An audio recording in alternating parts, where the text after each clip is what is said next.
Assalamualaikum warahmatullahi wabarakatuh. Perkenalkan, nama saya Mardatil Sarif dengan NPM 020323111077.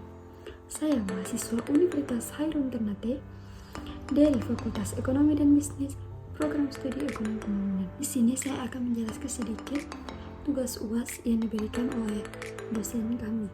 Penawaran agregat adalah total nilai semua barang dan jasa yang ditawarkan oleh semua produsen atau perusahaan dalam suatu perekonomian pada suatu tingkat harga tertentu dalam jangka waktu tertentu. Ini mencerminkan jumlah produksi yang dihasilkan oleh perekonomian pada saat itu. Penawaran agregat dipengaruhi oleh berbagai faktor termasuk harga bahan baku, biaya produksi, teknologi, kebijakan pemerintah, dan faktor-faktor lain yang mempengaruhi kapasitas produksi suatu negara. Kemudian, dalam makroekonomi terdapat 3 model penawaran agregat yang umum dibahas. Yang pertama, penawaran agregat klasik. Yang kedua, penawaran agregat Keynesian. Yang ketiga atau yang terakhir, penawaran agregat neoklasik. Dalam konteks makroekonomi, inflasi, pengangguran, dan kurva Billis merupakan topik yang sangat penting dan sering menjadi fokus isu-isu dan perdebatan kebijakan. Berikut adalah poin-poin utama terkait ketiga konsep tersebut. Yang pertama, inflasi. Ini adalah kenaikan umum dan berkelanjutan dalam harga barang dan jasa di suatu perekonomian. Yang kedua, pengangguran.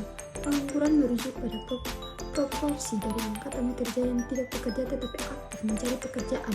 Yang ketiga, kurva Phillips. Konsep ini menggambarkan hubungan empiris antara inflasi dan tingkat pengangguran.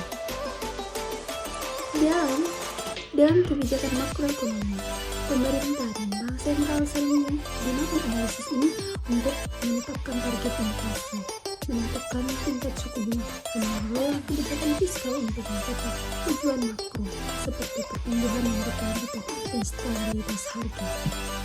Metode inflasi dan pengangguran dalam konteks itu dan perkembangan kebijakan dalam makroekonomi melibatkan pemahaman mendalam tentang penyebab, dampak, dan interaksi keduanya dalam perekonomian. Berikut ini poin-poin utamanya. Yang pertama, inflasi. Penyebab inflasi bisa disebabkan oleh permintaan yang berlebihan atau inflasi permintaan, atau biaya produksi yang meningkat atau inflasi biaya. Dampak. Inflasi dapat mengurangi daya beli uang, mengganggu alokasi sumber daya, dan mengarah pada ketidakpastian ekonomi.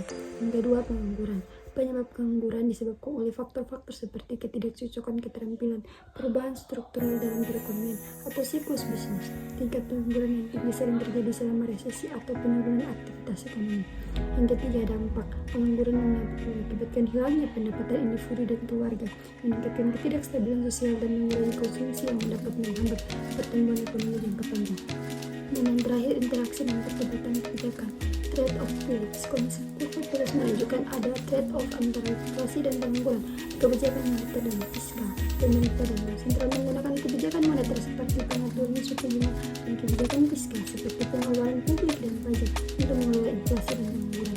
Dalam kesimpulannya, pemahaman yang mendalam tentang anatomi inflasi dan pengangguran penting untuk merumuskan kebijakan ekonomi yang efektif dan mengelola risiko-risiko yang terkait dengan kedua fenomena ini dalam perekonomian. Perjalanan dari kurva Phillips ke kurva penawaran agregat atau IS menyebutkan evolusi konsep dan pemahaman tentang faktor-faktor yang mempengaruhi inflasi dan pengangguran dalam ekonomi makro. Dengan demikian, perjalanan dari kurva Phillips ke kurva penawaran agregat mencerminkan evolusi teori ekonomi makro dengan menghadapi kompleksitas ekonomi modern di mana faktor-faktor seperti supply shock dapat memiliki dampak signifikan terhadap inflasi dan output ekonomi tanpa mengikuti pola yang diperkirakan oleh kurva Phillips tradisional.